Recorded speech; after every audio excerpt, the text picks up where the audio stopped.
parce que vous avez refusé d'abandonner. Et je ne suis pas votre chef, je suis votre mandataire. La main qui signe est votre main. La voix qui parle est votre voix collective.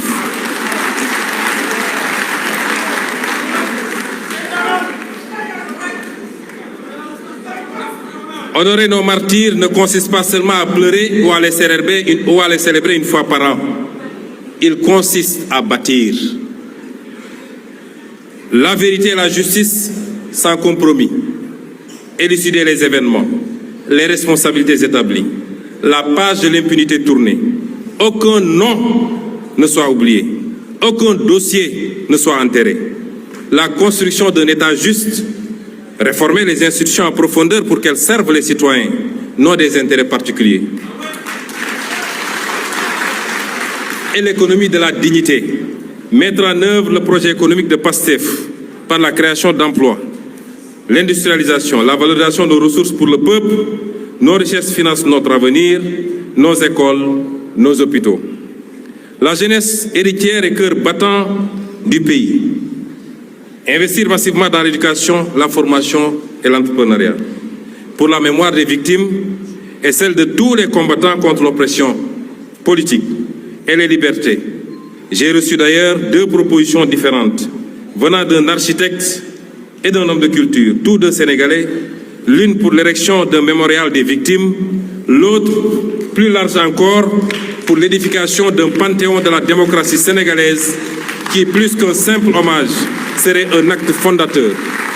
Une manière de dire que notre République ne tolérera jamais plus que des citoyens tombent pour avoir simplement exprimé leurs convictions. Car honorer les martyrs de la démocratie, c'est affirmer que le Sénégal veut demeurer fidèle à sa devise. Il nous faut protéger cette révolution. L'un des intervenants l'a dit ici. Il porte exactement le nom de mon homonyme. Il l'a dit. La révolution vient de commencer. Et toute révolution connaît des soubresauts à ses débuts. Toute révolution connaît ses plus gros risques à ses débuts. Et c'est maintenant qu'il nous faut être vigilants. Chacun d'entre nous, vous, ceux qui sont battus, quelle que soit leur fonction dans le parti, leur grade, les citoyens lambda qui ne sont même pas membres du parti, mais qui ont cru à ce discours de Pastef les Patriotes. Nous avons tous à protéger la révolution du 24 mars, qui n'a pas démarré le 24 mars, mais qui ne s'est pas achevée surtout le 24 mars. Le plus grand danger qui nous guette aujourd'hui n'est plus la répression d'hier. Le plus grand danger qui nous guette, c'est l'oubli. C'est l'endormissement. Nous n'avons pas le droit de dormir. Nous n'avons pas le droit de trahir la mémoire des nôtres, particulièrement ceux qui nous ont quittés.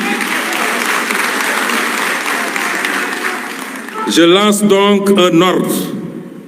Je me permets aujourd'hui, pour la première fois, de lancer un ordre. L'ordre du devoir sacré à la grande famille patriotique. Cet ordre, c'est de consolider la grande armée civique de PASTEF avec l'objectif d'1 million d'adhérents actifs en fin 2026. Chaque